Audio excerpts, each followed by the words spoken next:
Hello, ಒಂದು ಪ್ಯಾನಿಗೆ ಎಣ್ಣೆ, ಸಾಸಿವೆ, ಕರಿಬೇವಿನೆಲೆ ಹಾಕಿ ಒಗ್ಗರಣೆ ರೆಡಿ ಮಾಡಿ 2 ಕಪ್ ಆಗುವಷ್ಟು ನೀರು ಹಾಕಿ ಉಪ್ಪು ಹಾಕಿ ಅದನ್ನು ಬಾಯ್ಲ್ ಮಾಡ್ಕೊಳ್ಬೇಕು.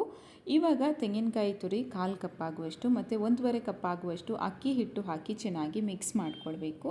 ಯಾವುದೇ ಗಂಟುಗಳು ಇಲ್ಲದ ಹಾಗೆ ಚೆನ್ನಾಗಿ ಮಿಕ್ಸ್ ಮಾಡಿಕೊಂಡು ಇದನ್ನೇನು ನಾವು ಸ್ಟೀಮ್ ಮಾಡ್ಕೊಳ್ಬೇಕಾಗ್ತದೆ. ಅದಕ್ಕೆ ನೀರು ಹಾಕಿ ಆ ಪಾತ್ರೆಯನ್ನು ರೆಡಿ ಆಗೋದಕ್ಕೆ ಇಟ್ಟಿದ್ದೇನೆ.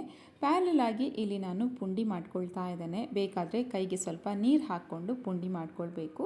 ತುಂಬಾ ಚೆನ್ನಾಗಿ ಆಗುತ್ತೆ ಮತ್ತು ಕೈಗೆ ನೀರನ್ನು ಹಾಕ್ಕೊಂಡ್ರೆ ಅದು ಅಂಟೋದಿಲ್ಲ. ನಾವು 2 ಲೇಯರ್ ಇಡೋದಾದರೆ 1 ಲೇಯರ್ ಇಟ್ಟು ಮತ್ತು 1-2 ನಿಮಿಷ ವೆಯ್ಟ್ ಮಾಡಿ ಮತ್ತೊಂದು ಲೇಯರ್ ಇಡಬೇಕು. ಆವಾಗ ಒಂದು ಪುಂಡಿ ಇನ್ನೊಂದಕ್ಕೆ ಅಂಟ್ಕೊಳ್ಳೋದಿಲ್ಲ, ಚೆನ್ನಾಗಿ ಬರುತ್ತೆ. ಅಕ್ಕಿ ಹಿಟ್ಟಲ್ಲಿ ಮಾಡಿದ್ರಿಂದ ತುಂಬಾ ಸಾಫ್ಟಾಗಿ ಬರುತ್ತೆ. ಹೀಗೆ ಸಿಂಪಲ್ಲಾಗಿ ಕೂಡ ನಾವು ಪುಂಡಿ ಮಾಡ್ಕೊಳ್ಬಹುದು. ಇದನ್ನು ಚಿಕನ್, ಮೀನು ಸಾರು ಅಥವಾ ಯಾವುದೇ ಒಂದು ತರಕಾರಿ ಸಾರು ಜೊತೆ ತಿನ್ನಬಹುದು.